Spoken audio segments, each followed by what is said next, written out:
ಯಲ್ದೂರ್ ಗ್ರಾಮದಲ್ಲಿ ಶ್ರೀ ಕೋದಂಡರಾಮಸ್ವಾಮಿ ಬ್ರಹ್ಮ ರಥೋತ್ಸವ ಅದ್ದೂರಿ ಸಂಭ್ರಮ ಸಡಗರ ಆಚರಣೆ. ಪ್ರತಿಯೊಬ್ಬ ಭಕ್ತರಲ್ಲಿ ಸದಾ ನಿಲ್ಲುವ ಬ್ರಹ್ಮ ರಥೋತ್ಸವ. ಈ ದಿನ ಸವಿನೆನಪು ಜಾತ್ರೆ ಯಶಸ್ಸು. ತಾಲೂಕು ದಂಡಾಧಿಕಾರಿಗಳು, ಮುಜರಾಯಿ ಅಧಿಕಾರಿಗಳು, ರೆವಿನ್ಯೂ ಇಲಾಖೆ, ಪೊಲೀಸ್ ಇಲಾಖೆ, ಬೆಸ್ಕಾನ್ ಇಲಾಖೆ ಉಪಸ್ಥಿತರಿದ್ದು ಈ ಬ್ರಹ್ಮರಥೋತ್ಸವ ಕಾರ್ಯಕ್ರಮಕ್ಕೆ ಗೌರವಾನ್ವಿತರು ವೈ.ಎ. ನಾರಾಯಣಸ್ವಾಮಿರವರು. ಮಾಜಿ ಜಿಲ್ಲಾ ಪಂಚಾಯಿತಿ ಅಧ್ಯಕ್ಷರು ತೂಪಲ್ಲಿ ನಾರಾಯಣಸ್ವಾಮಿ, ಸಹಸ್ರ ಸಂಖ್ಯೆಯ ಭಕ್ತರು, ಸುತ್ತಮುತ್ತ ಗ್ರಾಮಗಳ ಭಕ್ತರು, ಈ ಭಾಗದ ಮುಖಂಡರು, ಹಿರಿಯರು, ಯುವ ಮುಖಂಡರು, ವಿವಿಧ ಇಲಾಖೆ ಅಧಿಕಾರಿ ವೃಂದದವರು. ಯಲ್ದೂರ್ ಗ್ರಾಮದ ಹಾಗೂ ಸುತ್ತಮುತ್ತ ಗ್ರಾಮಗಳ ರಥೋತ್ಸವದ ಕಾರ್ಯಕ್ರಮದಲ್ಲಿ ಭಕ್ತರ ಸಂತೋಷ ಎಂದು ನೋಡದ ಈ ದಿನ ಭಕ್ತರ ಹಬ್ಬದ ಸಂಭ್ರಮ ಆಚರಣೆ ಸದಾ ಎಲ್ಲರ ಮನಸ್ಸಿನಲ್ಲಿ ನಿಲ್ಲುವ ಹಾಗೆ ಬ್ರಹ್ಮರಥೋತ್ಸವ ವಿಜೃಂಭಣೆಯಿಂದ ನೆರವೇರಿಸಿದರು.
ಬನ್ನಿ ಮಸಾಲ ಮಜ್ಜಿಗೆ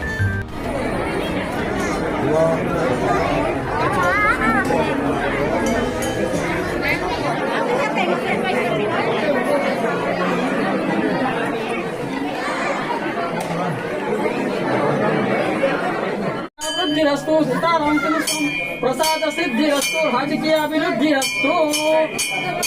थैंक यू.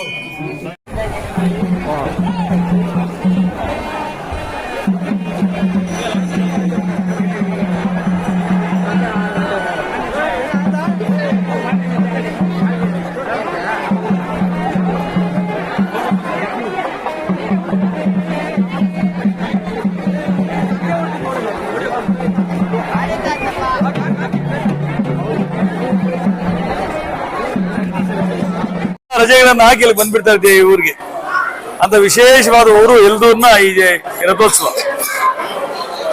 ನಾವೆಲ್ಲರೂ ಸೇರಿ ಸನಾತನ ಧರ್ಮ ಪದ್ಧತಿಯನ್ನ ಕಾಪಾಡಬೇಕು, ಹಿಂದೂ ಸಂಪ್ರದಾಯವನ್ನ ಮುಂದುವರಿಸಿಕೊಂಡು ಹೋಗ್ಬೇಕು, ಹಿಂದೂ ಸಂಪ್ರದಾಯದ ಮೇಲೆ ಆಗ್ತಾ ಇರೋ ದಬ್ಬಾಳಿಕೆಯನ್ನು ತಡಿಬೇಕು ಅಂದ್ರೆ ಇಂತಹ ಬ್ರಹ್ಮರಥೋತ್ಸವ ಕಾರ್ಯಕ್ರಮಗಳಲ್ಲಿ ಬಹಳ ದೊಡ್ಡ ಪ್ರಮಾಣದ ನಾವೆಲ್ಲ ಭಾಗಿಯಾಗಬೇಕು, ನಮ್ಮ ಮಕ್ಕಳಿಗೆ ಹೇಳ್ಕೊಡ್ಬೇಕು.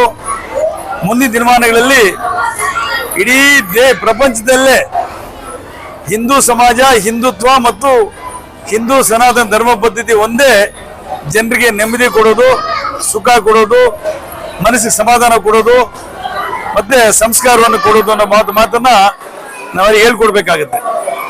ಆ ಒಂದು ವ್ಯವಸ್ಥೆಯಲ್ಲಿ ಇವತ್ತು ಈ ನಡೀತಾ ಇರೋ ಬ್ರಹ್ಮರಥೋತ್ಸವ ರಥೋತ್ಸವದ ಪೂರಕವಾಗಿದೆ. ಒಳ್ಳೆ ಕಾರ್ಯಕ್ರಮ, ಒಳ್ಳೆ ಒಂದು ವಿಧೇಯಕವನ್ನ ಇಷ್ಟು ಸಮಗ್ರವಾಗಿ ಚರ್ಚೆ ಮಾಡಿ ರಾತ್ರಿ 2 ಗಂಟೆ ತನಕ ಚರ್ಚೆ ಮಾಡಿ ಪಾಸ್ ಮಾಡಿದ ವಿಧೇಯಕ ಇನ್ನೊಂದಿಲ್ಲ. ಆ ಚರ್ಚೆಯಲ್ಲಿ ಎಲ್ಲರೂ ಪಾಲ್ಗೊಂಡಿದ್ರು, ಎಲ್ಲರೂ ಚರ್ಚೆ ಮಾಡಿದ್ರು, ಬಹಳ ಗಂಭೀರವಾದ ಚರ್ಚೆ ಆಯ್ತು. ಏನ ಚರ್ಚೆ ಅಂದ್ರೆ ವಕ್ಫ್, ಮುಸಲ್ಮಾನರಿಗೆ ಸೇರಿದಂತ ವಕ್ಫ್ ಆಸ್ತಿಯ ಸಂರಕ್ಷಣೆ, ದುರ್ಬಳಕೆ ತಡೆಯೋದು, ಆ ಆಸ್ತಿಯಲ್ಲಿ ಬಡ ಮುಸ್ಲಿಮರಿಗೆ ಹಂಚೋದು, ಇವೆಲ್ಲ ಮಸೂದೆಯಲ್ಲಿ ಚರ್ಚೆ ಆಯ್ತು. ಆ ವಕ್ಫ್ ಆಸ್ತಿಗಳನ್ನ ಅವ್ರದೇ ಒಂದು ಸಪರೇಟ್ ಕಾನೂನು ಇತ್ತು ಈ ದೇಶದಲ್ಲಿ. ಅವ್ರು ಬಂದು ಇವತ್ತು ಈ ದೇವಸ್ಥಾನಕ್ಕೆ ಬಂದು ಈ ದೇವಸ್ಥಾನ ನಮ್ಮ ಜಾಗದಲ್ಲಿ ಇದೆ ಅಂತ ಹೇಳಿದ್ರೆ ಅದಕ್ಕೆ ಅಪೀಲ್ ಇರ್ಲಿಲ್ಲ. ನಿಮ್ ಜಮೀನಿಗೆ ಬಂದು ಈ ಜಮೀನ್ ನಮ್ದೇ ರೀ, ವಕ್ಫ್ ಸೇರಿದ್ದು ಅಂದ್ರೆ ಅಪೀಲ್ ಇರ್ಲಿಲ್ಲ.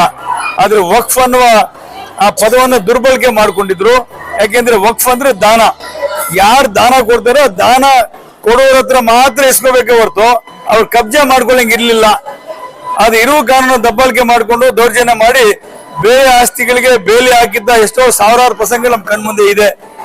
ಜೊತೆಗೆ 1 ಲಕ್ಷ ಚಿಲ್ಲರೆ ಆಸ್ತಿಗಳು ಈ ದೇಶದಲ್ಲಿ ವಕ್ಫಲ್ಲಿ ಇದ್ರು ಬಲಿತ ಮುಸ್ಲಿಮರು ಸಾಹುಕಾರ ಮುಸ್ಲಿಮರು ಆ ಆಸ್ತಿಗಳನ್ನ ದುರ್ಬಳಕೆ ಮಾಡಿಕೊಂಡು ಆ ಆಸ್ತಿಗಳಲ್ಲಿ ಬಿಲ್ಡಿಂಗ್ ಕಟ್ಕೊಂಡು ಆ ಆಸ್ತಿಗಳನ್ನ ಬಾಡಿಗೆ ಕೊಟ್ಕೊಂಡು ಅವ್ರ ಹೊಟ್ಟೆ ಹೊರ್ಕೊಳ್ತಾ ಇದ್ರು.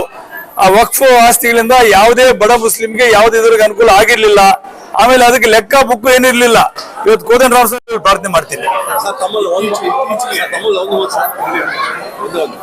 ಒಂದು ಮಾತು ಈ ದಿನ ಪ್ರಶ್ನೆ ನೇರ ಪ್ರಶ್ನೆ ವೇದ ಪುರಾಣಗಳ ಕಲ್ಯಾಣಕ್ಕಾಗಿ ಸಮಸ್ತ ಜನತೆಯ ವಿಧಾನ ಪರಿಷತ್ ಈ ವಿಧಾನ ಪರಿಷತ್ ಶ್ರೀನಿವಾಸ ಕ್ಷೇತ್ರದಲ್ಲಿ ಎಲ್ಲ ರಥೋತ್ಸವ ಭಕ್ತಾದಿಗಳೇ ದೇವರ ಸಂಕಲ್ಪ ಯಾವ ಇವತ್ತು ನಾನು ಕಲ್ಲೂರ್ಗೆ ಹೋಗಿದ್ದೆ, ಅಲ್ಲಿ ರಥೋತ್ಸವ ಇತ್ತು. ಪುಂಗ್ನೂರ್ ಕಾಸ್ಗೆ ಹೋಗಿದ್ದೆ, ಅಲ್ಲಿ ರಥೋತ್ಸವ ಇತ್ತು. ಎಲ್ದೂರ್ಗೆ ಬಂದಿದ್ದೀನಿ. ಎಲ್ಲಾ ಕಡೆ ಇವತ್ತು ಜನವೋ ಜನ. ಅವ್ರಿಗೆಲ್ರಿಗೂ ಭಕ್ತಿ ಜಾಸ್ತಿ ಇದೆ, ಪ್ರೀತಿ ಜಾಸ್ತಿ ಇದೆ, ದೇವ್ರ ಮೇಲೆ ನಂಬಿಕೆ ಜಾಸ್ತಿ ಇದೆ. ನಮ್ಮ ತಾಲೂಕಲ್ಲಿ ವಿಶೇಷವಾಗಿ ಎಲ್ಲರೂ ಬಹಳ ವಿಜೃಂಭಣೆಯಿಂದ ಬಹಳ ಖುಷಿಯಿಂದ ಪಾಲ್ಗೊಂಡಿದ್ದಾರೆ. ಅವ್ರಿಗೆಲ್ರಿಗೂ ದೇವ್ರ ಮೇಲೆ ನಂಬಿಕೆ ಇದೆ. ದೇವ್ರು ನಮ್ಗೆ ಒಳ್ಳೇದು ಮಾಡಿದ ಭಾವನೆಯಿಂದ ಇವತ್ತೆಲ್ಲ ಬಂದಿದ್ದಾರೆ ಅಂತ ಅನ್ಸುತ್ತೆ. ನಾನು ಆ ದೇವ್ರ ಪ್ರಾರ್ಥನೆ ಮಾಡ್ತೀನಿ. ಎಲ್ರಿಗೂ ನಮ್ಮ ತಾಲೂಕಿನಲ್ಲಿ ಮಳೆ ಬೆಳೆ ಎಲ್ಲ ಚೆನ್ನಾಗಾಗ್ಲಿ, ನಮ್ಮ ತಾಲೂಕಿನಲ್ಲಿ ಯಾವುದೂ ಗಲಾಟೆಗಳಿಲ್ಲದೆ ಜನ ನೆಮ್ಮದಿಯಾದ ಬದುಕಲಿ, ಆಮೇಲೆ ಜನರ ಜೀವನ ಗುಣಮಟ್ಟ ಸುಧಾರಣೆ ಆಗಲಿ, ವಿದ್ಯಾರ್ಥಿಗಳಿಗೆ ಒಳ್ಳೆ ವಿದ್ಯಾಭ್ಯಾಸ ಸಿಗಲಿ, ಎಲ್ಲ ಅನಾರೋಗ್ಯದಿಂದ ಪೀಡಿತರಾದ ಜನಕ್ಕೆಲ್ಲ ಆರೋಗ್ಯ ದೇವ್ರು ಕೊಡ್ಲಿ, ಆಮೇಲೆ ಯಾವುದು ಕಲ್ಮಶ ಲವಲೇಶ ಇಲ್ದಿರ ಜನ ನೆಮ್ಮದಿಯಾಗಿ ಬದುಕಂಗೆ ಆಗ್ಲಿ ನಾವು ಪ್ರಾರ್ಥನೆ ದೇವರು ಮಾಡ್ತಾ ಇದ್ದೇನೆ.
ಅನಾದಿ ಕಾಲದಿಂದ ನಡೆಸಿರುವಂತ ಸನಾತನ ಧರ್ಮ ಪದ್ಧತಿಯ ಪ್ರತೀಕವಾದಂತ ಕೋದಂಡರಾಮ ಸ್ವಾಮಿ ದೇವಸ್ಥಾನದ ಬ್ರಹ್ಮ ರಥೋತ್ಸವಕ್ಕೆ ಇವತ್ತು ಬಂದಿದ್ದೇವೆ. ಕೋದಂಡರಾಮ ಸ್ವಾಮಿ ದೇವಸ್ಥಾನ ಇಡೀ ನಮ್ಮ ತಾಲೂಕಿನಲ್ಲಿ ಅತ್ಯಂತ ಹಳೆಯ ದೇವಸ್ಥಾನ. ಈ ದೇವಸ್ಥಾನ ಕಟ್ಟಡ ನೋಡಿದಾಗ ಸಾವಿರಾರು ವರ್ಷ ಆಗಿದೆ ದೇವಸ್ಥಾನ ಕಟ್ಟಿ. ಅಂತ ದೇವಸ್ಥಾನಕ್ಕೆ ಇವತ್ತು ಜಾತ್ರೆಯ ಸಂಭ್ರಮ ಮುಗಿಲು ಮುಟ್ಟಿದೆ. ಯಲ್ದೂರಿನಲ್ಲಿ ಕಾಲಿಡಕ್ಕೆ ಜಾಗ ಇಲ್ಲ, ಅಷ್ಟು ದೊಡ್ಡ ಸಂಖ್ಯೆಯಲ್ಲಿ ಜನ ಬಂದ್ಬಿಟ್ಟಿದ್ದಾರೆ. ಈ ಊರಿನ ಸುತ್ತಮುತ್ತಲಿನ ಈ ತಾಲೂಕಿನ ಜನ ಬೇರೆ ಎಲ್ಲೇ ಹೋಗಿ ನೆಲೆಸಿದ್ರು ಲೆಕ್ಕ ಮಾಡಿದ ಕತೆ. ಇಡೀ 1,70,000 ಹೆಕ್ಟೇರ್ಗಳಲ್ಲಿ ಅವರಿಗೆ ಇನ್ಕಮ್ ಎಷ್ಟು ಗೊತ್ತಾ? 186 ಕೋಟಿ ವರ್ಷಕ್ಕೆ. ಆದ್ರಿಂದ ಇವೆಲ್ಲವನ್ನು ಸ್ಟ್ರೀಮ್ ಲೈನ್ ಮಾಡಬೇಕು. ಅದಕ್ಕೆ ವಿಶೇಷವಾಗಿ ಆ ವಕ್ಫ್ ಆಸ್ತಿಗಳನ್ನ ದುರ್ಬಳಕೆ ಮಾಡಿಕೊಂಡವರಿಗೆ ಪಾಠ ಕಲಿಸಬೇಕು.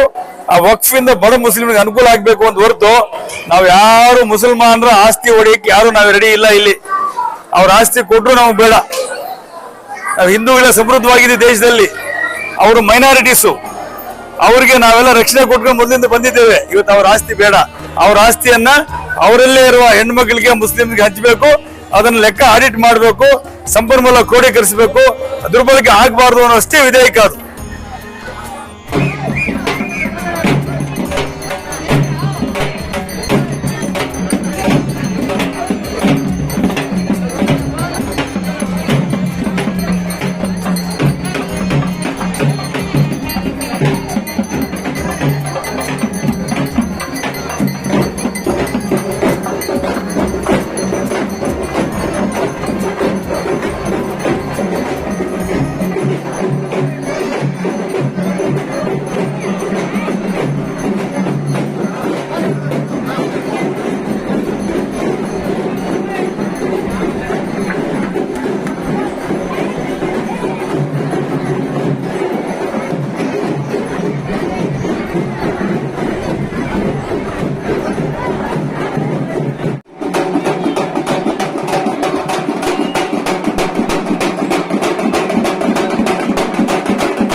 ವಿಶೇಷವಾಗಿ ಒಳ್ಳೆ ಪೂಜಾರಿಗಳು ಬಂದವರಿಗೆಲ್ಲ ನೀಟಾಗಿ ಪೂಜೆ ಮಾಡಿಕೊಡ್ತಾರೆ. ಆ ತಾಯಂದ್ರ ಸಂಖ್ಯೆ ಜಾಸ್ತಿ ಇದೆ. ಈ ತಾಯಂದ್ರಲ್ಲಿ ಜಾಸ್ತಿ ಜನ ಬರ್ತಾರೋ ಅಲ್ಲಿ ಸಂಸಾರ ಬೆಳೀತದೆ, ಸಮಾಜ ಬೆಳೀತದೆ. ಅವರಿಂದಲೇ ಮಕ್ಕಳಿಗೆ ಸಂಸ್ಕಾರ ಜಾಸ್ತಿ ಹೇಳ್ಕೊಡಕ್ ಸಾಧ್ಯ. ಹಾಗಾಗಿ ಇನ್ನೂ ಸಾವಿರಾರು ವರ್ಷಗಳಾದ್ರೂ ನಮ್ಮ ಹಿಂದೂ ಧರ್ಮವನ್ನ ಯಾರ ಕೈಲಿ ಅಲ್ಲಾಡ್ಸಕ್ ಆಗ್ಲಿಲ್ಲ. ಹಿಂದೂ ಸಮಾಜದ ಮೇಲೆ, ಹಿಂದೂ ಧರ್ಮದ ಮೇಲೆ ದೆಹಲಿ ಸುಲ್ತಾನರಿಂದ ಹಿಡಿದು, ಮೊಘಲರಿಂದ ಹಿಡಿದು, ಬ್ರಿಟಿಷರಿಂದ ಹಿಡಿದು ಎಲ್ಲರಿಂದಲೂ ದಬ್ಬಾಳಿಕೆ ದೌರ್ಜನ್ಯ ಆಗ್ತಾನೆ ಬಂದಿದೆ. ಆದ್ರೆ ನಮ್ಮನ್ನ ಕರಗಿಸಕ್ಕೆ ಯಾರ ಕೈಲಿ ಆಗ್ಲಿಲ್ಲ. ಯಾಕೆ ಅಂದ್ರೆ ಇವತ್ತಿನ ಈ ಉತ್ಸವ ನೋಡಿದಾಗ ಎಲ್ರಿಗೂ ಗೊತ್ತಾಗ್ಬೇಕು, ನಾವೆಲ್ಲ ಹಿಂದೂಗಳು, ನಾವೆಲ್ಲ ಒಂದು. ಆಮೇಲೆ ಹಿಂದೂ ಪದ್ಧತಿಯಲ್ಲಿ ದಾನ, ಧರ್ಮ, ದಯೆ, ಅಹಿಂಸೆ ಜಾಸ್ತಿ ಇರೋದು. ಹಾಗಾಗಿ ನಮ್ಮ ಇವತ್ತಿನ ಇಂಡೋನೇಷ್ಯಾ ತನಕ ಹಿಂದೂಗಳ ಸಾಮ್ರಾಜ್ಯನೇ ಇದ್ದಿದ್ದು. ಆದ್ರೆ ಕಾಲಕ್ಕೆ ದೇಶಗಳು ವಿಭಜನೆ ಆಗಿ, ವಿಂಗಡಣೆ ಆಗಿ ಭಾರತ ದೇಶಕ್ಕೆ ಸೀಮಿತವಾಗಿದೆ. ನಾವೆಲ್ಲರೂ ಸೇರಿ ಇಂಥ ಕಾರ್ಯಕ್ರಮ ಹೆಚ್ಚೆಚ್ಚಿಗೆ ಮಾಡಬೇಕಾಗಿದೆ. ಊರುಗಳಲ್ಲಿರುವ ಪದ್ಧತಿಯನ್ನ ಯಾವಾಗಲೂ ನಾವು ಮರಿಬಾರ್ದು.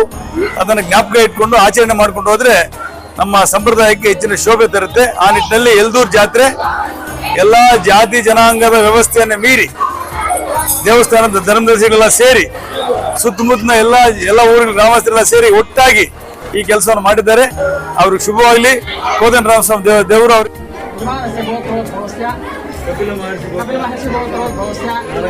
नारायण स्वामी नाम सकुटुंबानां क्षेमस्थैर्विजयवीर्यारोग्यावृद्ध्यर्थं धर्मार्थभावनाम बीजेपी सकुटुंबानां क्षेमस्थैर्विजयवीर्यारोग्यावृद्धिस्तम नमस्कार చేసుకోండి. ಹಂಗೆ ಮಕ್ಕಳು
समेत श्री रामचंद्र स्वामी देवता प्रभावम आयुरारोग्यावृद्ध्यर्थम दानकीय